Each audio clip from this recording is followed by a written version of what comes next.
Good afternoon, Henry. Hi, Mark. How are you doing? Very well. How are you? Not too bad. Not too bad. Enjoying the good weather. Beautiful afternoon. So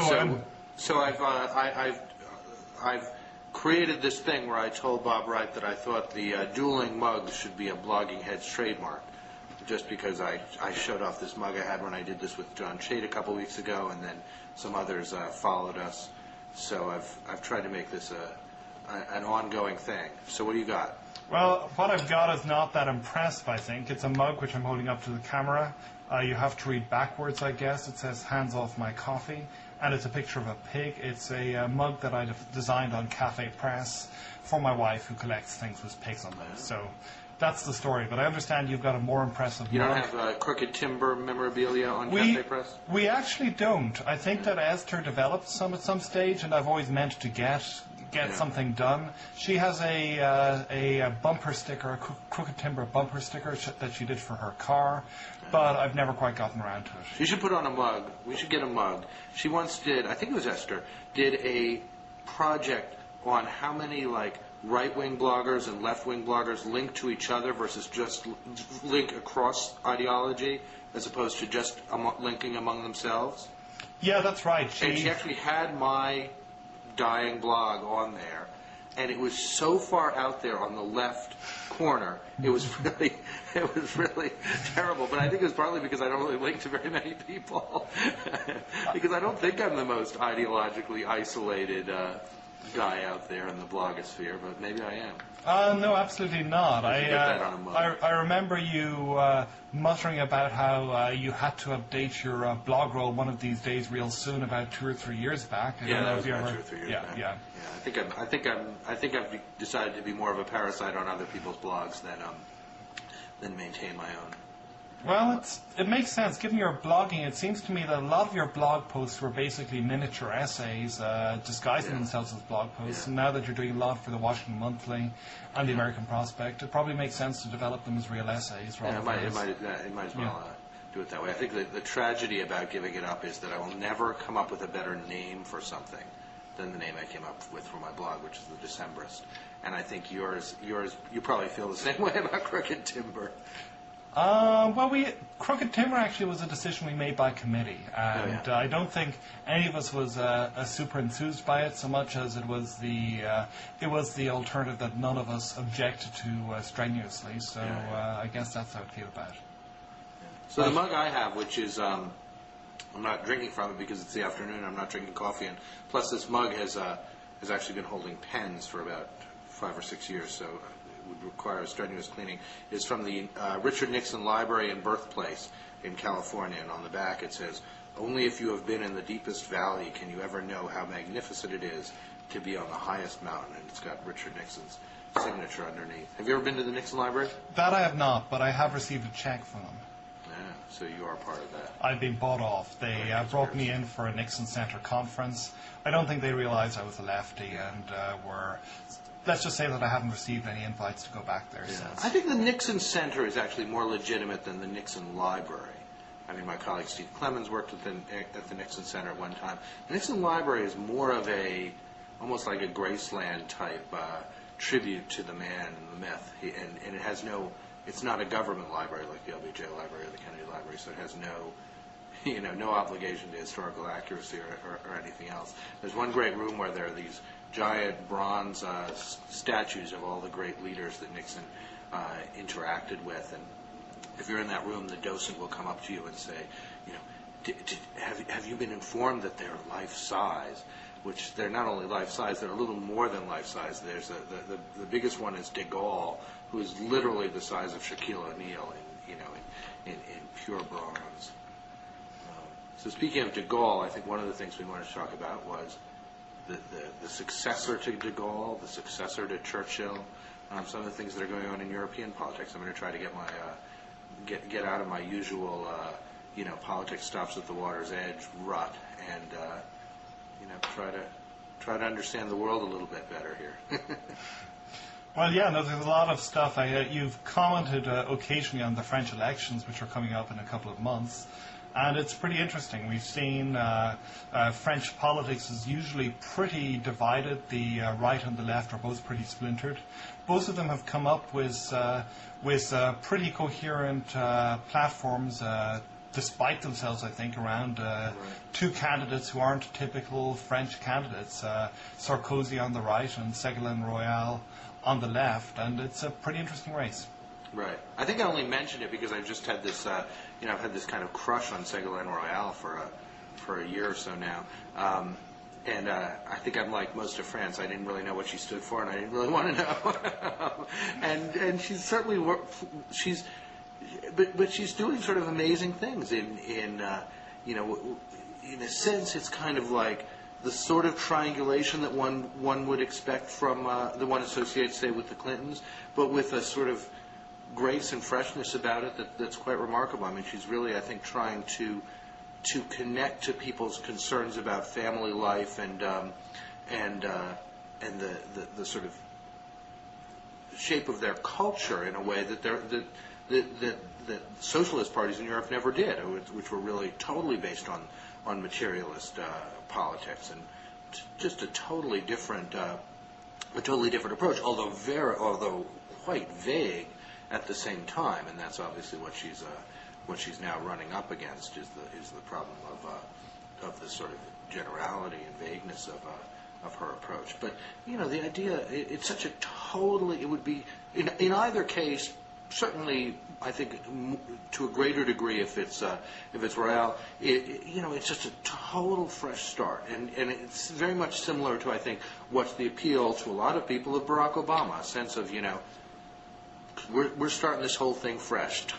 This is the kind of person you've never seen before in this kind of position, and I think that in itself, I've never found that as appealing as I do right now, I think. Well, I think that's right, and I think that I go one step further than that even, which is that French politics is extraordinarily dominated by elites. So basically, most French politicians, maybe Jacques Delors, who went on to Brussels as the most prominent exception I can think of off the top of my head, most prominent French politicians have gone to the École Nationale d'Administration, the big school for elites, and have gone to Sciences Po before. And so you still get things where 20 or 30 years after these people have graduated, they still remember that this politician came 5th in his class and this politician came 12th. So on the one hand, it's admission to these schools has been on the basis of competitive examinations, and there's been a little bit of openness and give because of that. But on the other hand, these have led to a very tightly interlocked elite, which is really pretty unrepresentative in some ways of French society, and which is pretty incestuous. And what I think Royale, who's on sort of midway in, midway out of this elite, is trying to do, is trying to sort of come up with something which is a politics which is more connected to the people out there. And also in a weird way, Sarkozy is trying to do the same. I think he's a pretty interesting, pretty conflicted figure. I'm reading at the moment the draft of Rick Perlstein's forthcoming book on the Nixon era. Oh, you're a lucky man. It's pretty interesting. It's pretty fun. But in some ways, Sarkozy reminds me of Nixon. So there's a lot of the same kinds of hang-ups and resentments, distrust and dislike of the elite that he nonetheless wants to be a part of. And a lot of the same sort of ideological flexibility, making use of sort of anti-Arab racism in the way that he did with his famous comment about how he'd basically like to hose the streets of the scum who were rioting out there during the riots a couple of years ago. But also sort of very clearly cutting his cloth to suit his measure. He made a speech a few days ago in which he basically went back on a couple of the major foreign policy and domestic policy positions that he'd had, clearly trying to soften his image, clearly trying to do whatever was necessary to get elected. So this weird kind of mixture of a certain kind of opportunism, a certain kind of resentment, a feeling of being from outside the elite but wanting to be part of the elite, and a very complicated, interesting, weird personal biography. Yeah, that's interesting. That sort of reminds me, I'm very much looking forward to the Perlstein book. I think that's very similar to the picture of Nixon in Gary Wills's Nixon Agonistes, which I think is one of the greatest books ever written about American politics, which is just kind of the crisis of the self-made man as the subtitle, and what it is to sort of be this incredibly striving out of the elite in a place and time where that elite represented, in particular by the Kennedys, was so much in the ascent. Royal, on the other hand, has that background. She has the classic background, but kind of understands how to work around it a little bit and what's insufficient about it, I think. Well, she comes, as far as I remember, her background, a lot of her background is like that, but she also comes from a sort of a petty bourgeois family. Her father was a pretty strict military officer. Right. She was born in Senegal, right? Yeah. She's a very strange and very interesting mix. But the fact that she and Sarkozy are basically duking it out suggests that the elite is losing its grip, I think, on French politics, because very clearly there was a very concerted attempt on the left and among the opinion-forming classes in France to exclude Royal at an early stage from the presidential running. One of France's best-known political journalists wrote a bestseller which was about the potential candidates for the presidency, and specifically, and I think deliberately, did not mention Royal. So the fact that she's gotten this far, regardless of or not of whether she actually makes it the full way, suggests that something interesting is beginning to change in France. Yeah, for sure.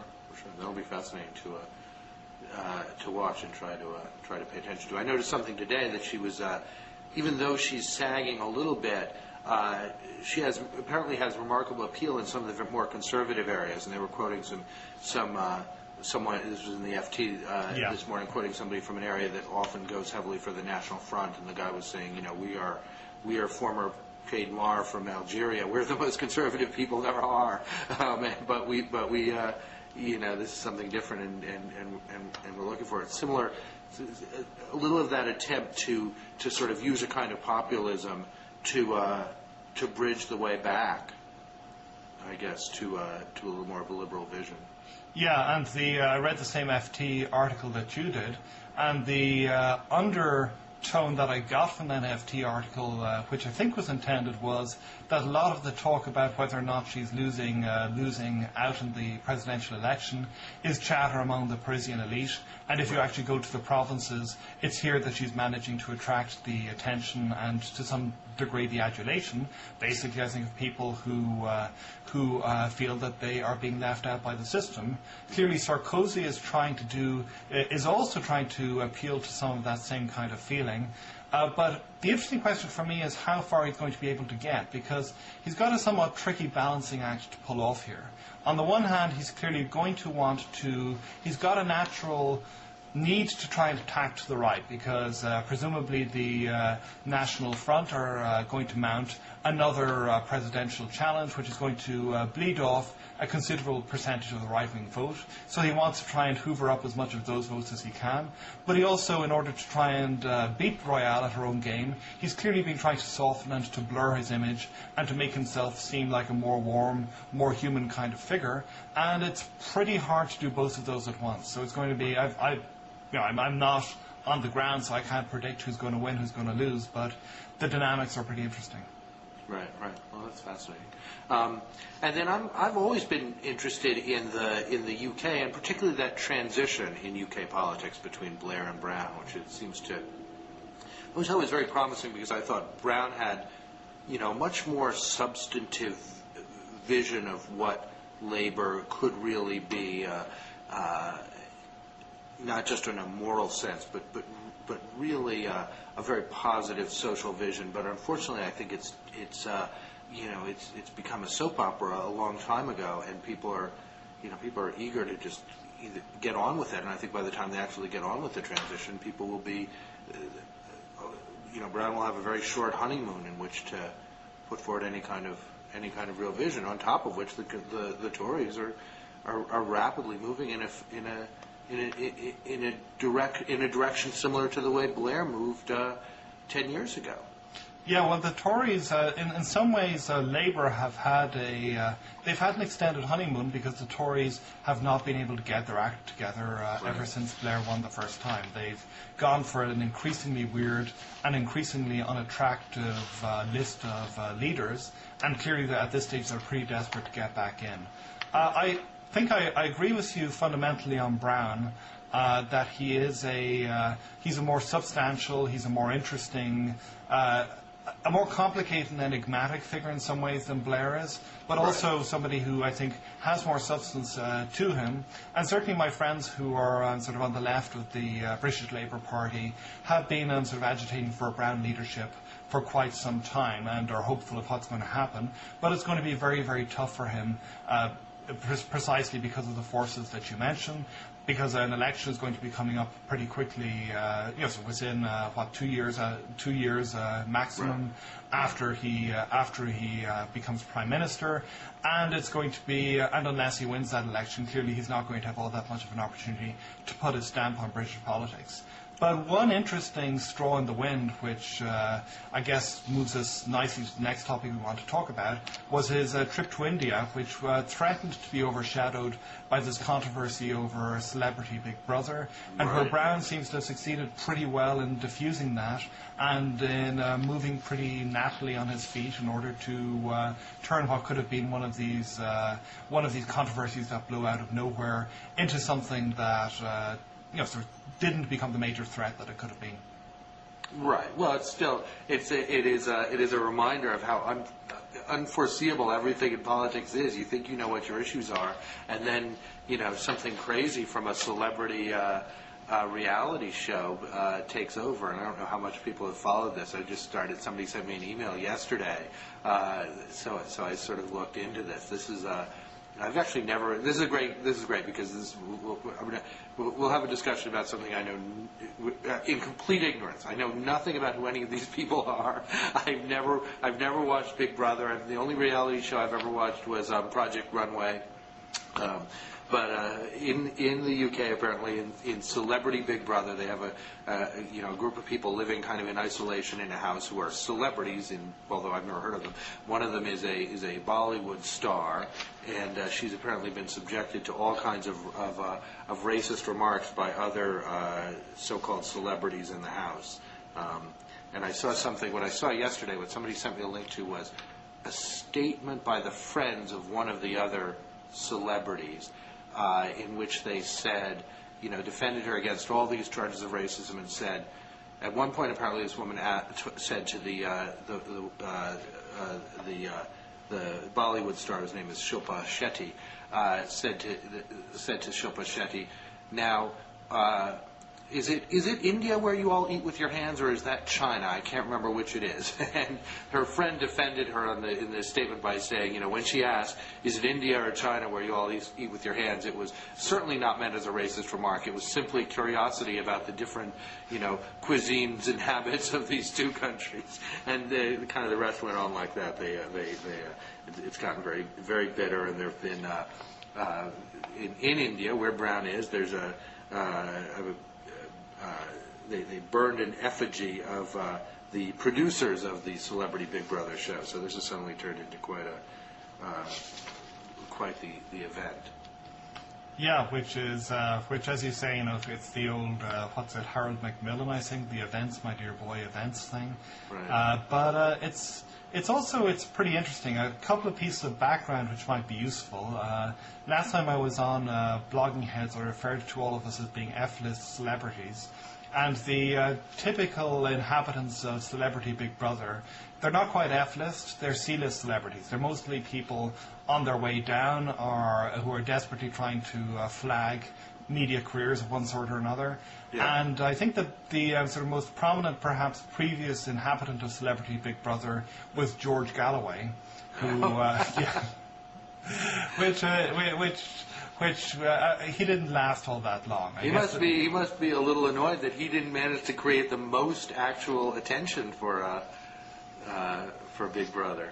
Celebrity Big Brother. No, he's clearly been completely outclassed by this. I was reading the Financial Times blog this morning, and they said that this was that their article on this was one of the most popular articles on their website, and I think had eclipsed the usual kinds of stuff like, so whether or not the Bank of Japan is holding its interest rates or not, which are the kinds of bread and butter issues that FT readers usually go for. Everybody wanted to find out what was happening with Big Brother, and what was the story behind this. Right. And of course, they couldn't write about it until they actually technically had a business angle, which was some sponsor actually being pressured to pull their ads from the show after there were 38,000 complaints. And actually having I think that sponsor has pulled their ads from the show. Yeah. And there's also a lot of muttering. Channel 4, which broadcasts Celebrity Big Brother, was originally set up as a sort of minority taste channel to provide all of the sort of weird and interesting avant-garde stuff that BBC 1 and 2 weren't capable of providing. And over the last 5 or 10 years, it's gone increasingly down market with a lot of soap operas, a lot of Big Brother type TV shows. And so the question that politicians are asking is whether or not public money should be going to fund this kind of stuff, or whether it shouldn't. Right. So. And we all believe that everything on British TV is high-minded and serious. Well, it's an interesting, and it does, I guess, force the UK to really confront some of the issues of race and racism, and that's interesting because one of the things that David Cameron has done as the new Tory leader is kind of very aggressively pull his party away from the xenophobia that characterized it at certain, the rivers of blood kind of dimension that it had, and much more clearly embraced the multi-ethnic England. Yeah, that certainly is true. If you went back, I think it was the last election campaign, I think, when the Conservatives were running an ad about crime, which had some. I don't think it was quite Willie Horton stuff, but it certainly sort of was giving the impression that the criminals were sort of not common, decent white English folk, and the subtext the text that sort of was at the end of each of these advertisements was, "Are you thinking what we're thinking?" And the subtext of that wasn't exactly difficult to read. So this stuff backfired spectacularly, and the Tories, I think, became known as the nasty party, and clearly Cameron is trying to make them sound warmer and fuzzier, more multi-ethnic. That said, he's going to have his work cut out for him, because the average Tory party member is, last time I checked, I think the average Tory member was something like 68 years old, or something quite extraordinary.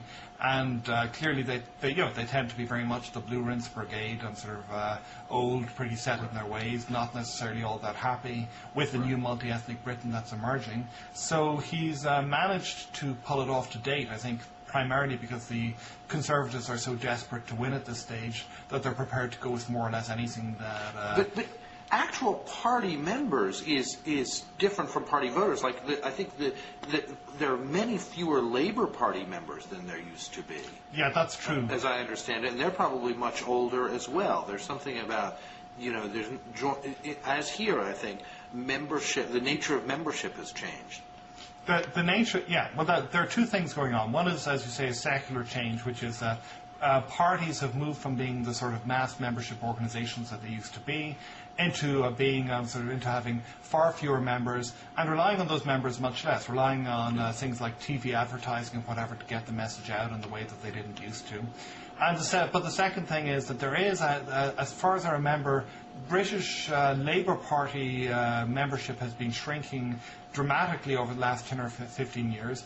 It hadn't, at least the last time I checked this, which was a couple of years ago, shrunk as much as the Conservative membership had shrunk. And also the British Labour Party members, while they're pretty clearly of the older generation, weren't quite as geriatric as the British Conservative parties were. And where this comes into play, I think, is crucially in the area of candidate selection. Now, I know that Cameron has been trying, as indeed have other party leaders before him, has been trying to effectively remove as much of the element of choice from local constituency organisations over who becomes a candidate and who doesn't as possible, to try and parachute in some candidates who will freshen things up a little bit. Yeah. But the extent to which he succeeded, I'm not sure. You know, I'm really interested. I have some thoughts about this whole idea of the change in the nature of membership, and you look at, you know, in the U.S., we used to do so much politics through these large direct mail organizations, whether it's, you know, Sierra Club or NARAL, and all of those in the same way have their membership is the people who send $40, let's say, is shrinking and old. Not the individuals may not be shrinking, but the number of members is shrinking. My sense is that a lot of what we typically characterize as internet-based political activity, but I don't think that's really the key characteristic of it. But things that are much more transactional, and you don't throw your loyalty into any place for your life as this is my issue. You kind of move around and you engage in a lot of different kinds of political transactions, express your views in different ways, connect in different ways. That's related, and in some ways that's related to the netroots, and that change in how we engage in politics is going to have huge consequences. You've written a lot about this in your wonderful article in the Boston Review about the netroots, and then over on TPM Cafe, Josh Marshall got this discussion started with an essay by Matt Stoller, which got some very vigorous reaction, and then I jumped in to take a swipe at the baby boomers, because of course I'm no baby boomer myself. Also you shouldn't underdo yourself in this, because a lot of my thinking on this, I guess we shouldn't slap each other's backs too much, but you wrote a blog post a couple of years ago, COSA's Penguin and Political Organisation, yeah, which I assign to my students each semester that I teach on the seriously? Yeah, oh, seriously. Excellent. Yeah. So it's I didn't see that on your syllabus that you posted the other day on Crooked Timber. No, that's a different class. That's a different course. That looked like an amazing, that your syllabus made me think, could I be like Rodney Dangerfield, and re-enroll in college just to take Henry's course? Well, if you want political institutions, there's a lot of stuff there that I should have read or should read. Yeah, but if you want to sneak in, I'm sure we can turn a blind eye. But yeah, no, there's definitely something. I think if you go back to the people, and here the political science and wonkery part of me comes out, is if people talk about different ages of party organisation, which is, you used to have mass membership parties until the 50s or 60s, and sort of ever since then mass membership parties have been declining, and instead you've been having parties putting much less emphasis on trying to recruit members, on trying to work through members, and much more on mass media of one sort or another. Basically, as soon as people begin to figure out TV advertising, they move into a new phase. But I think what your post has made me think is that we're moving into a sort of a third and quite different phase of organisation, where effectively you get sort of, as you say, these people basically signing on to a cause for a short period of time. And here, I think the perfect example of this is Josh Marshall. When Josh Marshall and a couple of other people got riled up about Sinclair Communications and what Sinclair Communications was doing, suddenly there's some guy comes up with a website which seeks to identify the various people who advertise on Sinclair Communications local television stations. This was when Sinclair was running that anti-Kerry... the anti-Kerry thing just before the election. Pseudo-news program. Yeah, and so you get this massive, effectively this grassroots campaign coming out of nowhere in the space of 48, 72 hours. Somebody organizes a website who says that Pepsi advertises on this local affiliate. Here is the sort of contact email for Pepsi, and tens of thousands of people actually sort of start writing to Pepsi and start doing stuff. And the campaign it disappears almost as quickly as it appears after Sinclair effectively appear to back down after their stock price begins to plummet.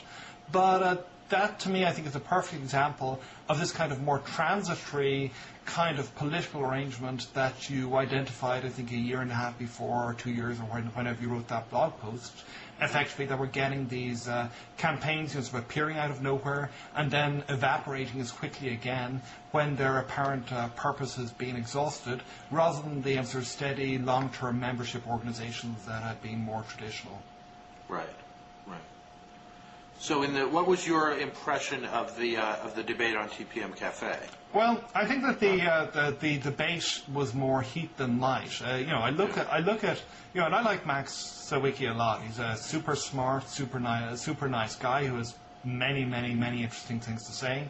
But I think that his sort of characterization, especially when he says that these are basically a bunch of brainless guys who who function as vacuum cleaners for funding, I think that's not only out of line, but it's incredibly inaccurate. And I think that what you pointed to, when you talk about the way that Firedog Lake and other people organize these book clubs, there's real discussion going on there. There's real debate. There's also a lot of junk, a lot of garbage, a lot of name calling, but 90% of every form of discussion that has been invented is garbage, and the stuff which is good is really very, very good indeed. That said, I wasn't particularly impressed either with Marcus's response that if all of you Marx readers are the people who brought us Reagan and Bush and whatever, which I thought Marcus is smarter than that. That I didn't think was an especially useful or smart characterization either. And it's interesting to me that this division between the blogosphere and wonkosphere has suddenly come to the fore. You wrote a piece in the American Prospect about it a couple of months ago, how both the intellectual type bloggers, the ones who consider themselves more interested in policy, and the ones who are more interested in sort of nitty-gritty politics, really have a lot to say to each other and should work together more. And I think that's right, but it's also clear that there's a lot of mutual distrust. Where that mutual distrust comes from, I'm not quite sure, but there's definitely weird animosity developing there. Yeah, there really are. Well, there's, and sometimes they get resolved too. I mean, I once got attacked on Daily Kos, and then for being, what's the term? The term they use is like sensible centrist, sensible left centrist, or something like that, which is a term of which utter was disrespect. not a kind thing to say. And it was not meant kindly. But then they sort of acknowledged that no, I was kind of part of the movement too, and that was okay. And of course, everybody has a different role to play, and there's a recognition of it at the same time that sometimes this kind of nastiness comes out. I mean, I'd written that partly in response to your essay in Boston Review, because I thought you sort of treated it all as an activist movement, and didn't have as much to say about the wonkosphere dimension. And especially, I mean, Matt Stoller does this comparison with the New Left. Well, the whole story of New Left in the late '60s and all this stuff, which he got attacked for not knowing all the different factions exactly of that time, which seems a little ridiculous. But the story of that time was really of a real breakdown of understanding between liberals and this new left, and people who even though they were both against the Vietnam War, one still had basic trust in American institutions, and came out of that liberal tradition, and the other was ready to go to the barricades and bring everything down, and that was a real breach of understanding. That was a real breakdown, and compared to which I think blogosphere, wonkosphere, we could deal with this one. Well, this is something which is really coming home to me reading Perlstein's book. As I say, as you know, I'm not American, I'm Irish. So a lot of my exposure to this stuff has been second-hand.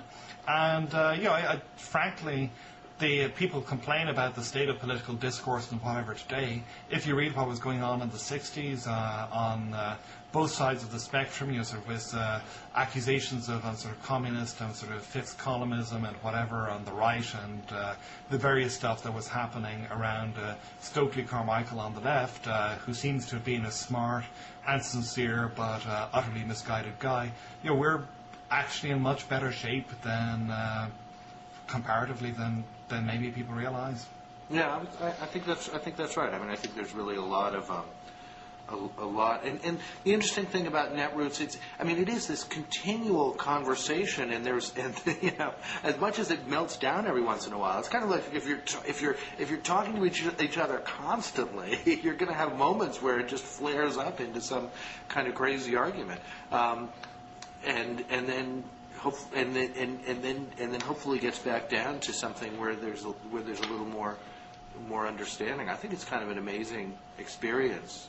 Well, there's one other empirical thing. I've got to go back and check this to make sure. But you mentioned Esther having written this thing on the blogosphere and mapping out the blogosphere. Right. This is actually sort of one part of that is going to go into a chapter for a book that Dan Dresner and I are writing.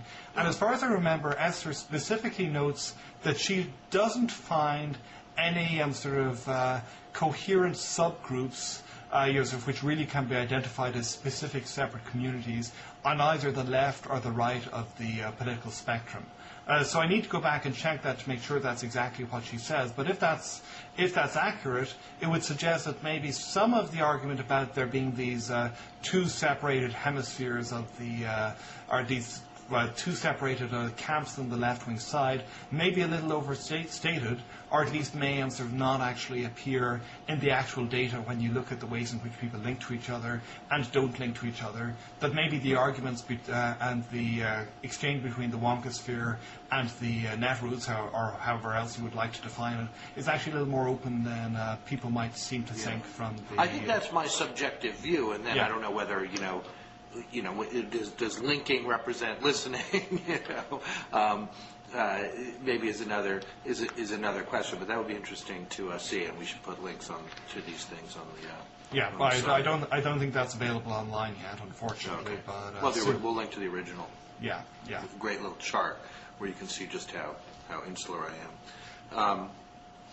Let's talk. You just did a post today, which I thought was terrific, and doing more free advertising to the Financial Times, where my wife used to work. You did an article linking to this great essay about the kind of on the whole question of pundits who were right or wrong about Iraq and how they should be treated, and this great essay arguing that the biggest problem was that they were all journalists and they were taught in this manner to simplify and exaggerate and to denigrate the idea of actual deep knowledge about the subject, which is almost inherent in the definition of the idea of being a pundit. You sort of are able to sort of prognosticate broadly on whatever topic comes up, as I just did on French politics, for example, and that's actually valued more highly than somebody who might actually know something about French politics, other than reading a few newspaper articles about it. Let's say a little bit more about that, and then get into this question, which it's sort of a funny thing that all of a sudden this question has flared up in this particular moment, and I wonder what your ideas of why that is. All of a sudden this question has flared up of who was wrong or right about the Iraq War in 2002, 2003, and why, and what the consequences should be. And I want to get in on this too. Last time I did this with John Schmitt, and he's written a column about that, and I feel like I should have been a little harsher at the time. So I'll do the ex post facto stab in the back here. Yeah, well, I think my take on it, I guess, is broadly ecumenical, which is that clearly people can get things wrong, people can make fundamental mistakes, and still can be worth listening to. But I also think that there has to be some sort of mechanism for accountability there, something whereby people admit that they screwed up, and also sort of really think through what this means for their fundamental beliefs, their fundamental suppositions about the way that the world works. And I think I'm kind of reminded, and this is maybe a goofy academic analogy here, but Thomas Kuhn's work on the structure of scientific revolutions, where he basically talks about people and their paradigms, sort of scientists and their paradigms, and how you advance by sort of working within a paradigm until you realize that this paradigm, that there's more stuff that can't be explained by it that can, that fundamental parts of it have been shown to be false, and then you move on to something else. And he holds this out as being a kind of ideal of how the scientific process of discovery works under the best possible circumstances. And I think that's it's an ideal to hold out. It's a very hard ideal to live up to. I sometimes think, okay, what would have happened? I was one of the people who thought that this was going to be a disaster from the start. What would have happened if the Iraq War had instead turned out to be an incredible success, had managed to do sort of not necessarily all of the stuff that people had hoped that it would do, but nonetheless it managed at the very least to create some sort of a stable and relatively decent society within Iraq, which was substantially better than the dictatorship that had preceded it. And I hope that under those circumstances I would have been forced not only to admit that I was wrong in the specifics, that the sort of some of the people who I disagreed with were correct, but that it would force me to reevaluate some of the fundamental assumptions that I had come into the debate with, and to learn from that.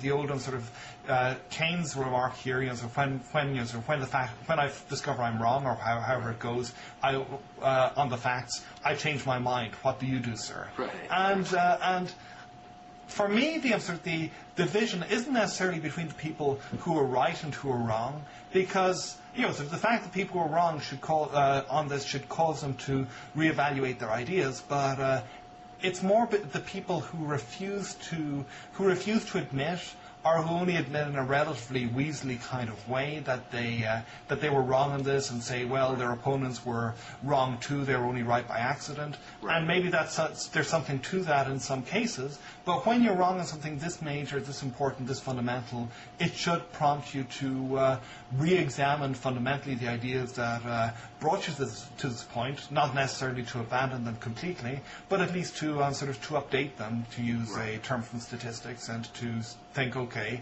maybe the world doesn't work in quite the way that I thought that it did. Right. Well, I mean, at the very least, you have to be willing to do that, and not throw out these straw man of, well, some people who were wrong about Iraq were basically people who were, maybe they also opposed the war in Afghanistan, or they pretty much oppose any war. They may not be total pacifists, but they're pretty damn close. Well, that kind of person isn't necessarily the most subtle guide to the pragmatic questions of war and peace. But there are plenty of other people who, while being a little more cold-blooded about it, were quite vigorously opposed the war. Quite a lot of people. But the other thing is, of course, it's not, even if it had turned out fine, that doesn't necessarily mean you were completely wrong in all the things that you thought about it. An example I always use about this is, when I worked on Capitol Hill, I did a lot of work on welfare reform in the mid-1990s.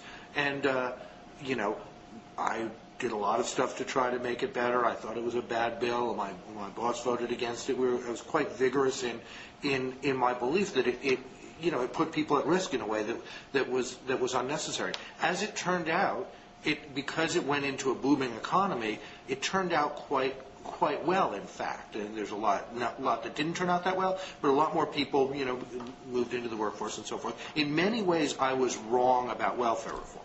And there's some specific things that I was definitely wrong about, how easy or hard it would be to kind of change the bureaucracy and things like that. But on the whole, I always have this line that I say, it was a big gamble on how the economy would turn out. And the fact is, if you bet your kid's college fund on the New England Patriots to win the AFC Championship, and the New England Patriots do win the AFC Championship, it doesn't make you a good parent. You still shouldn't take irresponsible chances. And it was pretty easy to, if somebody told you, if somebody said, the odds of Iraq of an invasion of Iraq are 45% that it turns out, roughly the way it did. We could never extricate ourselves. Nothing, of great value is gained. We just, if there was a 45% chance of this outcome, it would probably still have been a bad idea. If there was a 55% chance of the sort of good scenario that you painted and a 45% chance of the other, it might still be a terrible idea. So the results don't necessarily always vindicate somebody being wrong or right, and that's why it is important. Does somebody actually bring some knowledge to this thing or not? I mean, Juan Cole is right because Juan Cole knows a lot. Some random pundit who was against the war but brings absolutely no knowledge to it. That person isn't necessarily. I wouldn't necessarily say, okay, that person should then replace, Tom Friedman.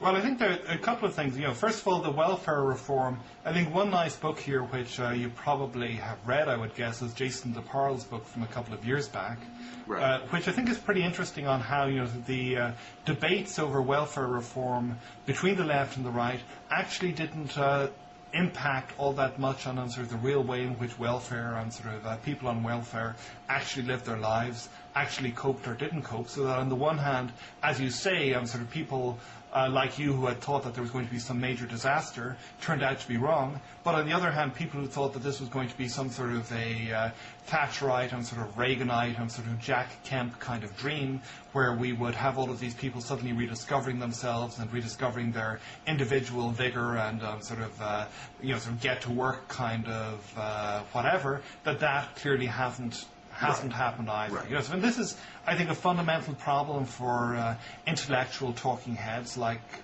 frankly, like you and me, that we have to, so that it's so easy to get wrapped up in the debates and wrapped up in sort of the intellectual debates about this, and not to pay as much attention to what's actually happening on the ground, and what the implications of that should be for our arguments. And I think that something like this, sort of squared or cubed, is what happened with the sort of debate over the Iraq War. And on the other point, as you say, the fact that you turn out to be wrong in instant X does not mean that you sort of in fact are wrong overall. So this could just be a sort of a lucky whatever. But then I think what you want to do is you want to draw an analogy from statistics, from Bayesian statistics, which is to say that you update your beliefs about the sort of state of the world that you're in. So that you think, okay, well, I am sort of, it may be that my fundamental presuppositions are correct, but the sort of percentage chance that I was correct in that has sort of decreased to some extent. And clearly, this is something which is kind of, it's hard for people to do. People love their ideological preconceptions. It's extremely hard for people to give them up. And to go back to science and the story about paradigm shift, I can't remember whether it was Kuhn or somebody else, the famous statement that the progress of science advances funeral by funeral, effectively as the people who hold to old discredited ideas die out.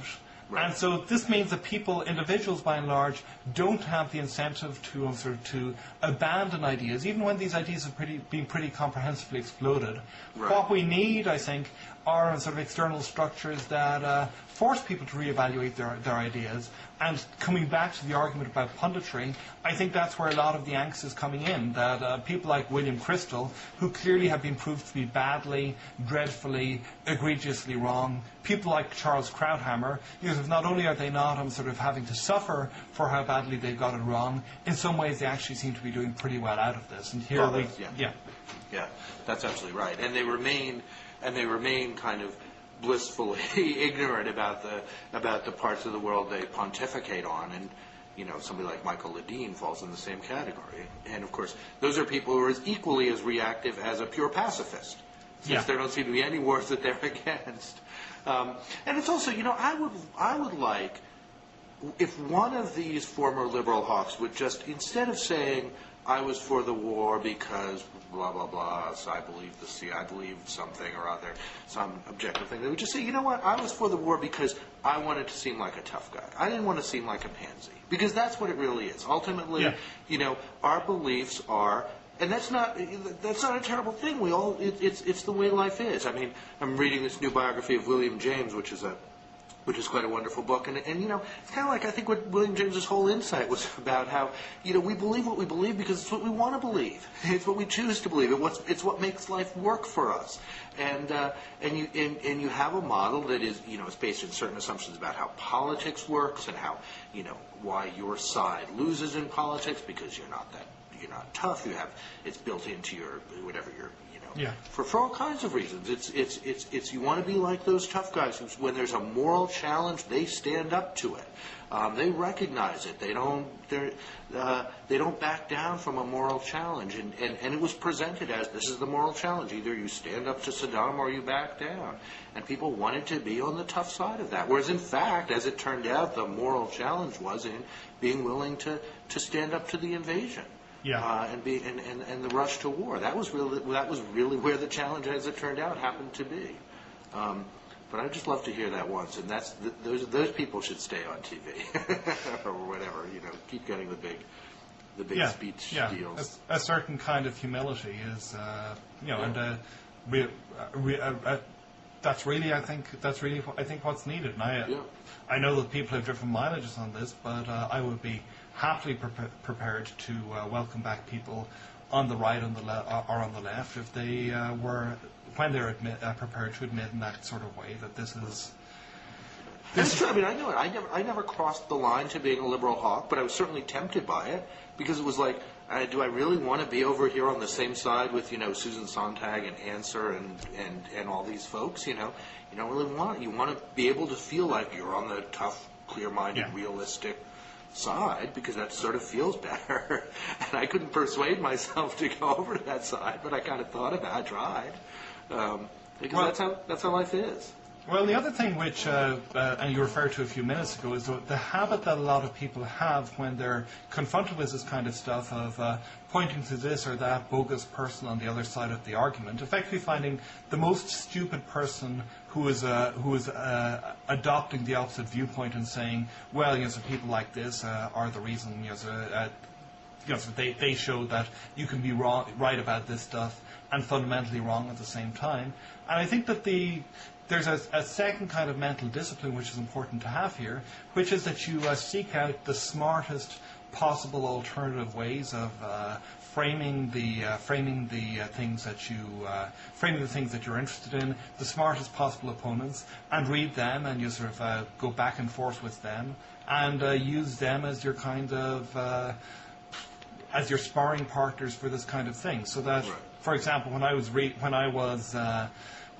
stuff about the war, the people who I used to read on the other side would be Dan Dresner, Greg Jerigian, who has this interesting blog, Belgravia Dispatch. All of them, sort of conservative, realist types of one sort or another, who clearly thought that the war was a good thing.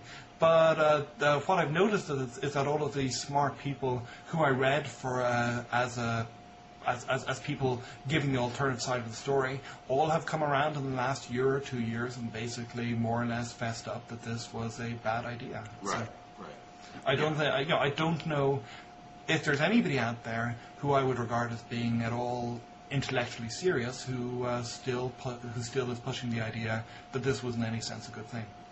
Right. Well, there's still the old incompetence dodge. It was a great idea, but how could we know they would implement it so badly? Yeah. Which always was interesting to me. I mean, I think when I was thinking about this at the time, I remember there was one argument that you would hear. I don't really know who I associate this with most, aside from a friend of mine in New York who would make this point a lot, which was the kind of like, maybe it's necessary to go over. Maybe all this is necessary in some objective sense, but you can't trust these people to do it.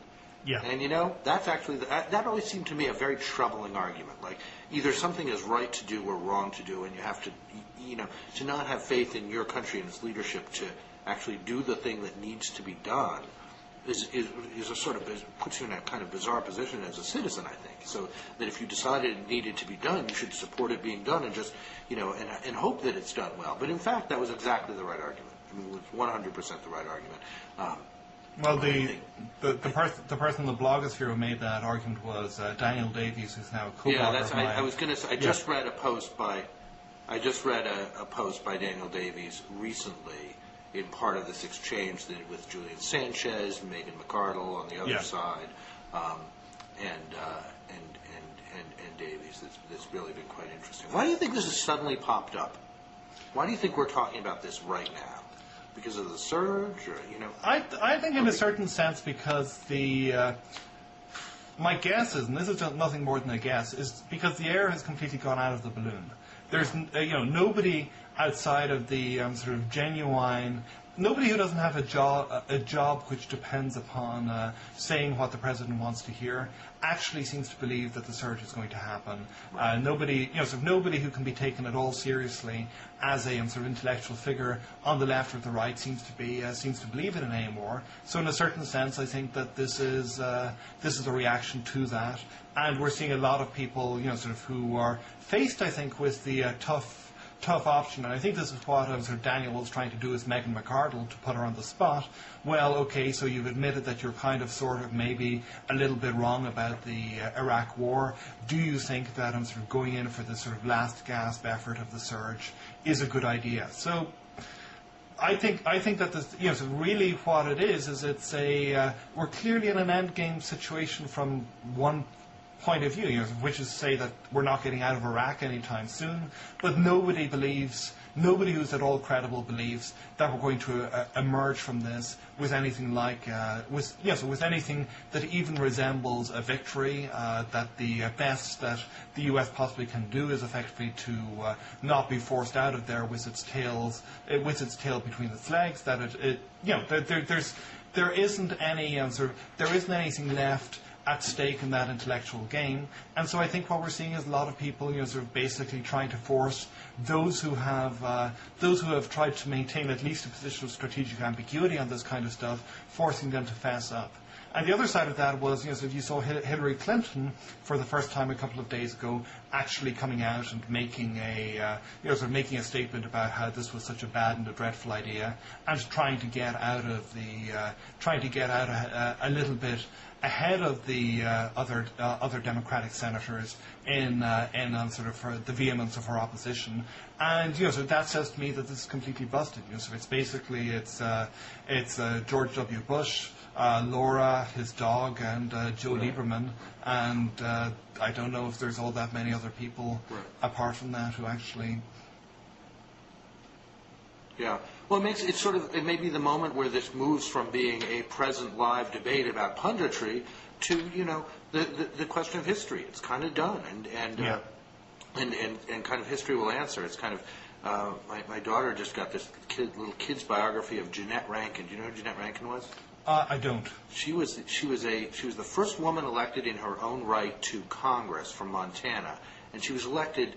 I believe she was elected twice, not consecutively, from Montana, and she voted against both U.S. intervention in World War I and U.S. intervention in World War II. So she's sort of a pacifist heroine, and it's actually quite interesting. I think when you realize that, I remember in college sort of suddenly realizing that there was vigorous opposition to U.S. intervention in World War I. There was vigorous opposition to U.S.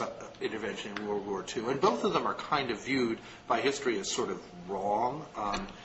But the World War I is a live debate, and the people who are involved in on the other side, it was treated as a live thing. World War II, you're against that. You're kind of done. That was a kind of being wrong. That's really not. That was really that history sees as not acceptable. And I think this is, I think in the long run of history, it's just hard to imagine. You sort of imagine, your grandchildren asking you now, who was ever for that? How could it have ever been that someone was for doing that? And it'll be a very hard thing to explain. Colossally difficult to explain. I think it's actually difficult. I talked to some people who spent some time in Iraq. We had two people over for dinner recently who'd spent some time in Iraq. One in government, one in a nonprofit situation. They both know a lot, and we were trying to say what. They to this day they have no idea why did that happen. We all have our speculation. It just makes and I don't think it'll be that much clearer to history. Although I think history will have different answers about it. Well, presumably, as soon as the administration finishes, we're going to have a bunch of people writing tell-all memoirs of one sort or another, trying to make sure that they were, or if not one of the rats to successfully flee the sinking ship, at least one of the rats which is best able to stab a few of its other fellows in the back and not take as much of the blame. That's a horribly mixed metaphor for which I apologize. Right. Well, my tape is running out, so... Okay, and we are at exactly 58 minutes, which is probably a good length. So maybe we'll do this again, talk about I've been writing some stuff about tax policy recently, so maybe we'll get Bob to let us do this again and cover all the rest of our topics. Okay, well... But we did talk about Celebrity Big Brother, which was my one and only goal here. Well, tax policy we can return to. It's Tax much more policy of a is much more traditional important than Schmitt. Celebrity Big Brother. Yeah, and it's a fun article. It's a I'll briefly give it a plug in the remaining seconds. Basically, your argument is that we need to go for a big push on tax rather than incremental bits here and there, because the politics of the situation that's what's demanded. You got it. Well, that's enough of an excuse to link to it. Okay, all right. Sounds good to me. Okay. Great to talk to you, Henry. Great to talk to you. Okay, be well. Okay, bye. Bye.